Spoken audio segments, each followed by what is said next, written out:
Chapter 23. Hold up your head. Thoroughly to believe in one's own self, so one's self were thorough, were to do great things. Tennyson. If there be a faith that can remove mountains, it is faith in one's own power.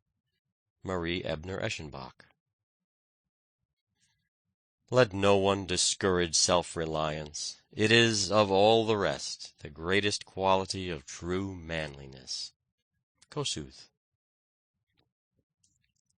It needs a divine man to exhibit anything divine. Trust thyself. Every breast vibrates to that iron string. Accept the place that divine providence has found for you, the society of your contemporaries, the connection of events. Great men have always done so. Nothing is at last sacred but the integrity of our own mind. Emerson. This above all, to thine own self be true, and it must follow, as the night the day, thou canst not then be false to any man. Shakespeare.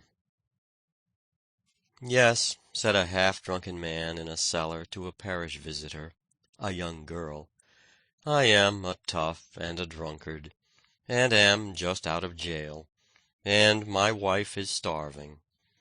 But that doesn't give you the right to come into my house without knocking to ask questions. Another zealous girl declared in a reform club in New York City that she always went to visit the poor in her carriage, with the crest on the door and liveried servants. It gives me authority, she said. They listen to my words with more respect. The Fraulein Barbara, who founded the Home for Degraded and Drunken Sailors in London, used other means to gain influence over them. I, too, she would say, taking the poor applicant by the hand when he came to her door, I, too, as well as you, am one of those for whom Christ died. We are brother and sister, and we'll help each other. An English artist, engaged in painting a scene in the London slums, applied to the Board of Guardians of the Poor in Chelsea for leave to sketch into it, as types of want and wretchedness, certain picturesque paupers then in the almshouse. The board refused permission on the ground that, quote, a man does not cease to have self-respect and rights because he is a pauper, and that his misfortunes should not be paraded before the world, unquote. The incident helps to throw light on the vexed problem of the intercourse of the rich with the poor. Kind but thoughtless people, who take up the work of, quote, slumming, unquote, intent upon elevating and reforming the needy classes, are apt to forget that these unfortunates have self-respect and rights and sensitive feelings. But I am not derided, said Diogenes, when someone told him he was derided. Only those are ridiculed who feel the ridicule and are discomposed by it. Dr. Franklin used to say that if a man makes a sheep of himself, the wolves will eat him. Not less true is it that if a man is supposed to be a sheep, wolves will very likely try to eat him. O God, assist our side, prayed the Prince of Anhalt-Dessau, a general in the Prussian service, before going into battle. At least, avoid assisting the enemy, and leave the result to me. If a man possesses the consciousness of what he is, said Schelling, he will soon also learn what he ought to be. Let him have a theoretical respect for himself, and a practical will soon follow. A person under the firm persuasion that he can command resources virtually has them. Humility is the part of wisdom, and is most becoming in men, said Kossuth. But let no one discourage self-reliance. It is, of all the rest, the greatest quality of true manliness. Froude wrote, A tree must be rooted in the soil before it can bear flowers or fruit. A man must learn to stand upright upon his own feet, to respect himself, to be independent of charity or accident.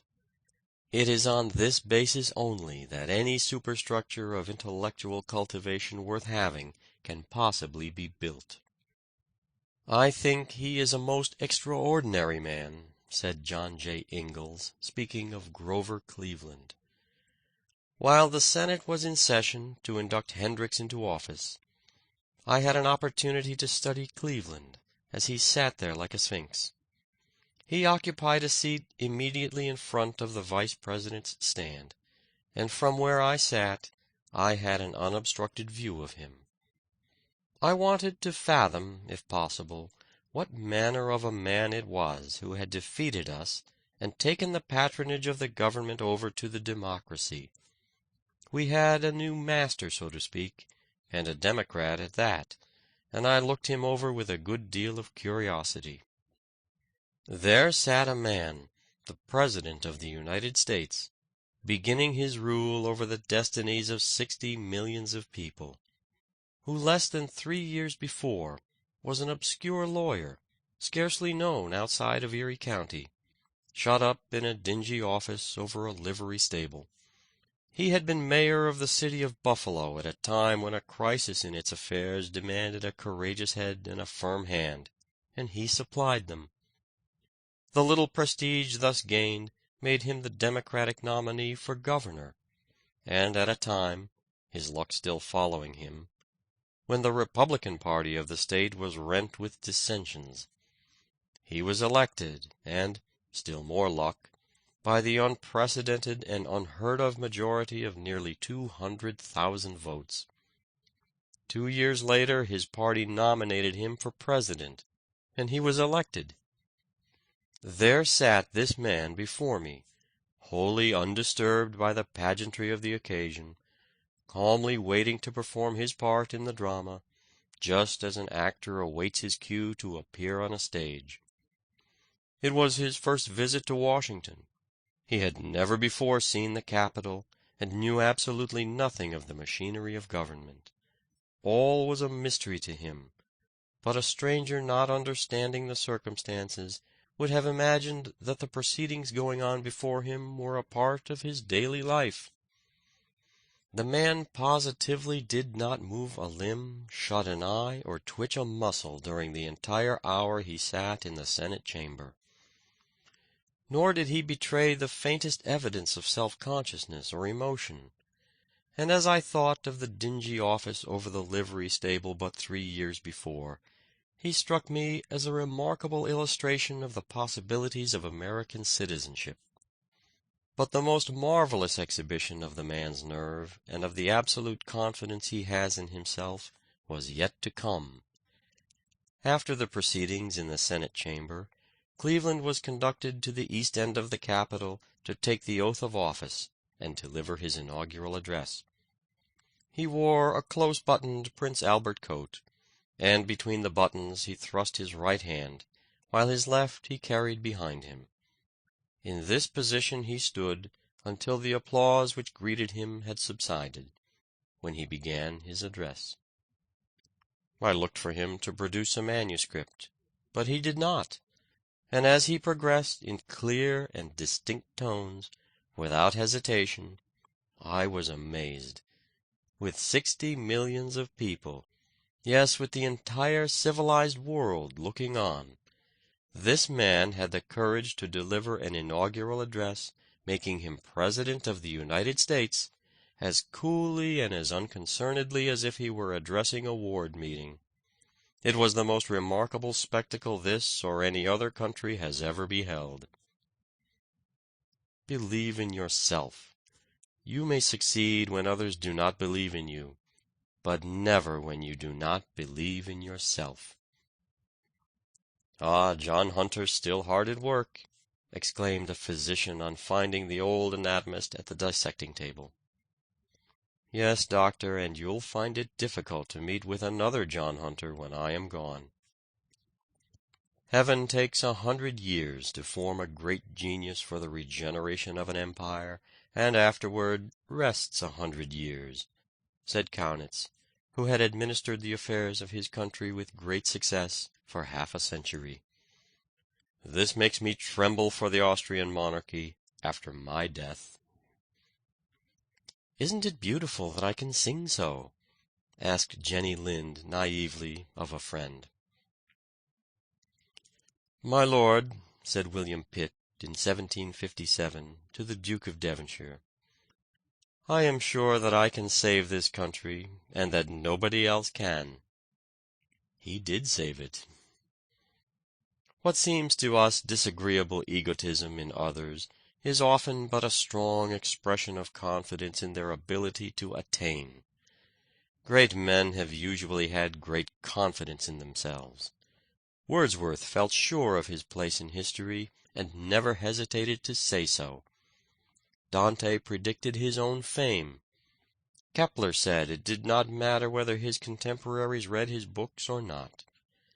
I may well wait a century for a reader, since God has waited 6,000 years for an observer like myself. "Fear not," said Julius Caesar to his pilot frightened in a storm. "Thou bearest Caesar and his good fortunes." When the Directory at Paris found that Napoleon had become, in 1 month, the most famous man in Europe, they determined to check his career, and appointed Kellerman his associate in command. Napoleon promptly but respectfully tendered his resignation, saying, "One bad general is better than 2 good ones.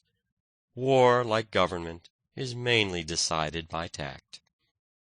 This decision immediately brought the Directory to terms. Emperor Francis was extremely anxious to prove the illustrious descent of his prospective son-in-law. Napoleon refused to have the account published, remarking, "I had rather be the descendant of an honest man than of any petty tyrant of Italy. I wish my nobility to commence with myself, and derive all my titles from the French people. I am the Rudolph of Hapsburg of my family. My patent of nobility dates from the Battle of Montenot." When Napoleon was informed that the British government had decreed that he should be recognized only as a general, he said, "They cannot prevent me from being myself." An Englishman asked Napoleon at Elba who was the greatest general of the age, adding, "I think Wellington." To which the Emperor replied, "He has not yet measured himself against me." "Well-matured and well-disciplined talent is always sure of a market," said Washington Irving, "but it must not cower at home and expect to be sought for. There is a good deal of cant, too, about the success of forward and impudent men, while men of retiring worth are passed over with neglect. But it usually happens that those forward men have that valuable quality of promptness and activity, without which worth is a mere inoperative property. A barking dog is often more useful than a sleeping lion. Self-respect is the early form in which greatness appears. "You may deceive all the people some of the time," said Lincoln. "Some of the people all the time, but not all the people all the time. We cannot deceive ourselves any of the time, and the only way to enjoy our own respect is to deserve it. What would you think of a man who would neglect himself and treat his shadow with the greatest respect?" "Self-reliance is a grand element of character," says Michael Reynolds. "It has won Olympic crowns and Isthmian laurels. It confers kinship with men who have vindicated their divine right to be held in the world's memory.